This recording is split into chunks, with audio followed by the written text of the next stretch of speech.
Hello everyone, I am glad to share our work, Convolutional Neural Network-based block upsampling for intra-frame coding.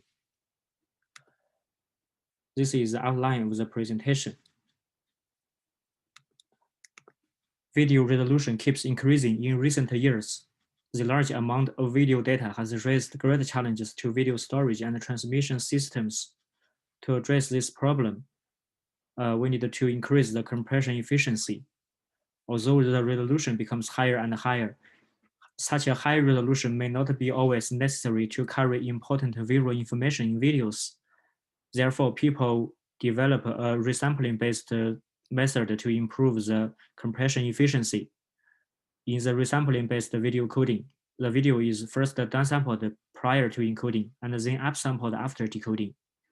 You may notice that the upsampling filter directly decides the quality of the final reconstructed videos. Therefore, it plays a key role in such a system.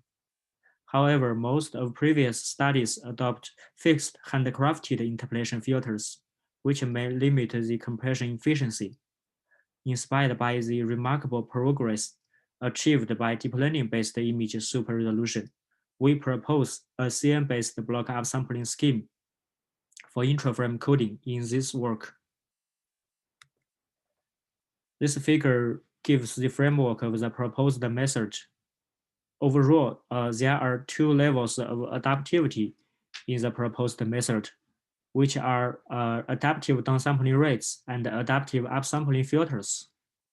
Adaptive downsampling rates means that a coding tree unit could be either coded at its original resolution or low resolution.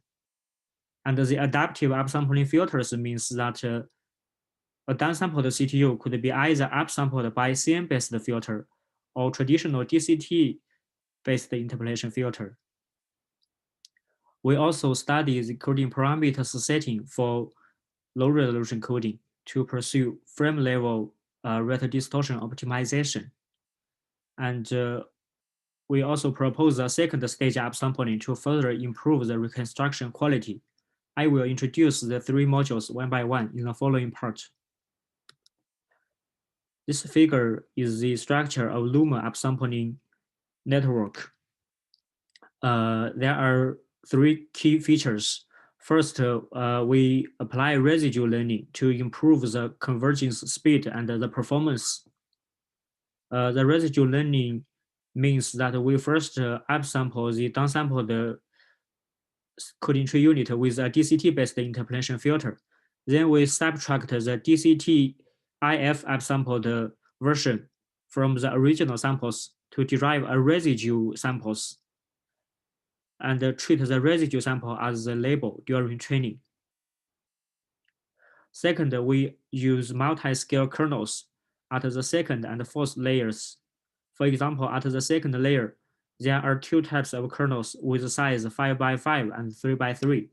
Such a multi-scale kernels enable multi-scale feature extraction. Third, unlike previous work that first upsample the downsampled image with a handcrafted filter, such as bilinear or bicubic filter, we directly learn the mapping from the low resolution samples to high resolution samples. And we achieve this by using a deconvolution layer to upsample the feature maps. We design the network like this because we think that applying handcrafted filters before CM-based filter could lead to information loss. The chroma upsampling network has a similar structure as luma upsampling network, but with two additional features. First, we find that using one model for two chroma components performs similarly as using two models for two chroma components. Second, we find that feeding luma information is useful in improving the performance. This may be explained by the fact that the luma samples include fine-grained textures, and there is a strong correlation between luma and chroma components. Then let's look at the coding parameters setting. This equation gives the temporary optimization objective during low resolution coding, where d low is the distortion at a lower resolution, and lambda low is the Lagrange multiplier at a low resolution coding. But our final objective for the downsampled coding tree unit should be this equation, where D4 is the distortion at full resolution. However, it's not easy to calculate D4 during low resolution coding. So we find another solution to solve this problem. Basically, we empirically find that there is a linear correlation between D4 and D low characterized by this equation. Then we could replace D4 with alpha D low plus beta. Further, we write them in this format. By comparing this equation and this equation, we could notice that if we set lambda low as lambda divided by alpha, then the two equations become equivalent.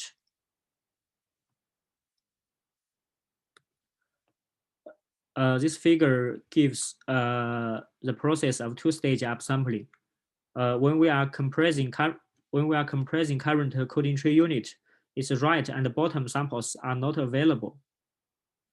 But after finishing compressing the whole frame, all the neighboring samples for the downsample coded coding tree unit are available. So we could perform a second stage upsampling to refine the reconstruction near right and bottom boundaries.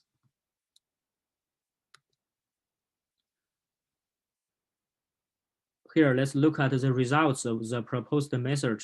CNN is trained on UCID dataset and evaluated on top of HM12.1 with QP changing from 32 to 47.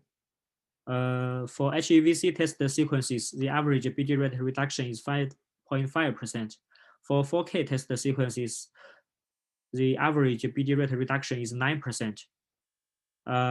To demonstrate the effectiveness of CN-based filter, we first disable it and only enable DCT-based interpolation filter, and then take it as anchor. Then we could find that using CN-based filter could bring additional 4% BD rate reduction for HEVC test sequences and 5% BD rate reductions for 4K test sequences. This table gives the BD rate results at different QP ranges. So basically, the proposed method performs better at low bit rates. This table gives the effectiveness of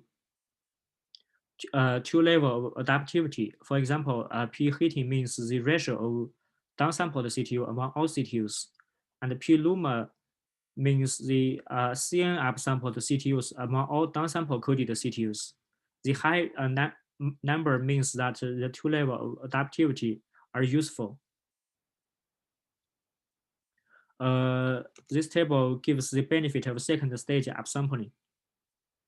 And this table gives the effectiveness of CN-based filter compared with traditional DCT-based interpolation filter and another CN-based interpolation filter called VDSR. For conclusion, we propose a CN-based block upsampling scheme for intra-frame coding with following features, which are model selection from different sampling ratios and upsampling filters, carefully designed CN structures for upsampling, two-stage upsampling, coding parameters setting for downsampled CTUs, and we achieve on average 5.5% and 9% BD rate reductions for HEVC common test sequences and UHD test sequences. In particular, the proposed scheme is useful for compressing high-definition videos at low bit rates. In future, we plan to extend the proposed method for interframe coding and study a method that can reduce complexity. Thank you for your attention.